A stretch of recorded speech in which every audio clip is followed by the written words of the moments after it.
আসসালামু আলাইকুম দর্শক। নবম পে স্কেল হবে কিনা এখনো ভিডিওতে এই কমেন্ট আসে।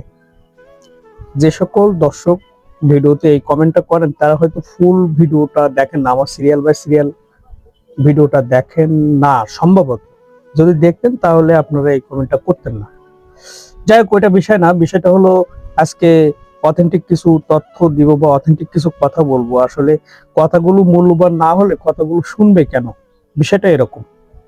বিষয়টা হলো নবম পে স্কেল নিয়ে যখন যে তথ্য পাই সেই তথ্যটা আমরা দেওয়ার চেষ্টা করি।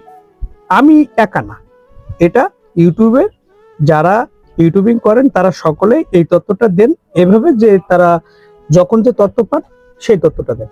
হয়তো হতে পারে এটা কোনোটা প্রাইমারি তথ্য, কোনোটা সেকেন্ডারি তথ্য।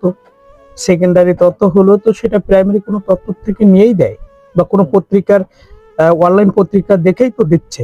এই বিষয়টা বুঝতে হবে। তো একটা বিষয় ক্লিয়ার করি, সেটা হলো নবম পে স্কেল হবে, এটা 100% নিশ্চিত থাকেন। এখন বিষয় হলো কত হবে, এইটা নিয়ে আলোচনা চলছে। সেটা বেসিকের 100% বাস্তবায়ন হবে, নাকি 80% বাস্তবায়ন হবে, নাকি 70%, নাকি 50%। বিষয়টা এখানে এসে দাঁড়িয়েছে।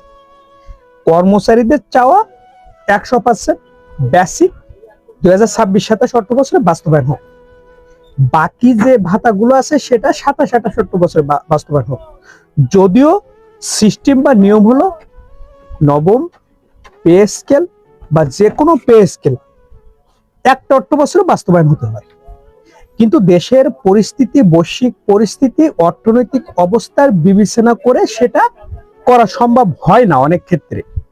যে কারণে সরকার চেষ্টা করে ধাপে ধাপে দিয়ে তার যে ভারটা এটাকে কমানোর জন্য, রিডিউস করার জন্য।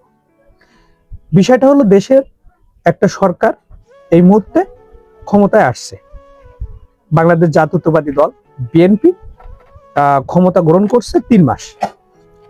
এখন দর্শক মন দিয়ে শুনেন, এখন অন্তর্বর্তী সরকারের রেখে যাওয়া 40,000 কোটি টাকা পে স্কেলের জন্য বরাদ্দ যেটা, সেটা সমুদয় অর্থ খরচ করে ফেলে। আবার কিন্তু 35,000 কোটি টাকা বরাদ্দ দিয়েছে। বিষয় হলো টাকা খরচ করতে পারে একটা দেশের প্রধানমন্ত্রী, একটা অর্থ আরেকটা জায়গায় খরচ করতে পারে, এটা তার রাইট আছে। কিন্তু বিষয় হলো সে আবার দিচ্ছে কিনা এটা দেখতে হবে ঠিকঠাক সময়। এখন ঠিকঠাক সময় বলতে সে 35,000 কোটি টাকা অলরেডি বাজেটে ঘোষণা করছে, মানে দিচ্ছেন। এখন কর্মচারীদের দাবি 100% বাস্তবায়ন হতে যে পরিমাণ অর্থ দেওয়ার দরকার সেই পরিমাণ অর্থ চাওয়া, তাই না? তার জন্য যৌক্তিকভাবে তার কাছে চাইতে হবে। অবশ্যই বুঝাইলে অবশ্যই বুঝবে। আমার দেশের অবস্থা, বৈশ্বিক অবস্থা, অর্থনৈতিক অবস্থা সবগুলো বিবেচনায় নিয়েই কিন্তু এই কাজগুলো করতে হয়। এই বিষয়টা বুঝবেন। তো যে ভাইরা প্রশ্ন করছেন পে স্কেল হবে কিনা, আপনারা নিশ্চিত থাকেন 100% বাস্তবায়ন। ভালো থাকবেন দর্শক। আসসালামু আলাইকুম।